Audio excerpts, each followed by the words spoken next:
So much working against you, like before you even get to the campus, you know. So it's like fighting that desire to just like go do something easier. How do I explain it? I don't want it to sound like some sob story, but that shit was hard. Like not knowing English and being like the one kid in the class who needs everything translated. That shit's like, damn, like you feel stupid, you know. And then like even when you're older and people make fun of you because you say certain words or you enunciate like really bad, you know. Or after my first year in community college, I didn't do that good, so I dropped out. And I was just like working for like almost a year, and I mean that didn't lead anywhere, you know. And I realized I was like, no, this ain't how I want to be. I want to go to school. So the time when I really believed that, okay, like if I work hard, like this shit's gonna happen, was in spring of 2007. I came to a conference here at Berkeley put on by Rise, the AB 540 like student group. And it was a whole like conference just based around like the stories of like 6 individuals who were undocumented, who were in college. Like some of them were about to graduate, a couple of them were still here. So like hearing every single part of their story, like from high school to like getting admitted to finding housing, like every single part and like what they struggled with and stuff, like hearing all that, it really like fired me up. Because before I was like, yeah, like I had that desire and I was like, I want to go to school, like I really wanted to go to school, but I didn't really believe that I could. I was like, you know, we'll see if it works kind of thing.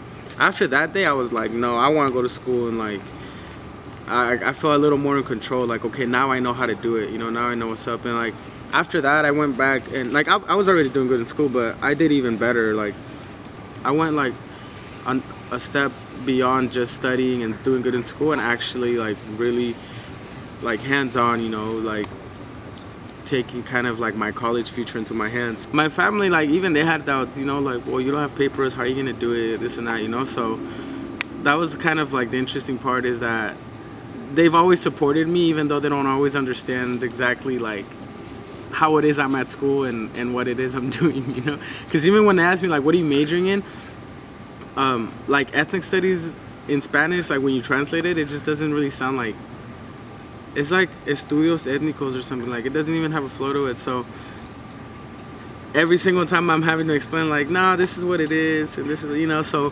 my family is kind of cool in that sense, that they're not entirely sure what I'm doing or how I'm doing it. They just know I'm in college and it's good, and so they, you know, they give me like their full support. I think that's one of the biggest assets I have here, you know, is that I have my family nearby. And because I know a lot of the other AB 540 students that I know that don't have, that are from like SoCal or San Diego, like that, like I think they really struggle on another level, you know, because I have that security blanket that like if shit doesn't go right, you know, I can just call up my family and someone will bail me out. There's been nothing but love here. I mean, you know, aside from the political situation of being, you know, called illegals and all this other bullshit, like my mom's had great jobs here, great family, friends, like great opportunities here. That's sometimes she wishes like we could have gone back at some point, you know, just so that we're not so disconnected from Mexico. But it's never at the level of regret. Like my mom did what she did because she had to, you know, and she's not, like she doesn't back out from it. I want to travel after I graduate, maybe leave the country for a little bit, like, you know, take my time. I'm not trying to rush into having like some set career, you know. Like the US it's not like everything to me, you know.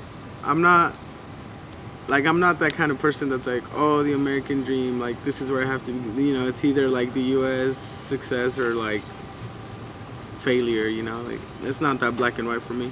I'm cool with like going to South America, going to Europe, like spending time in different places, you know, see what else is out there.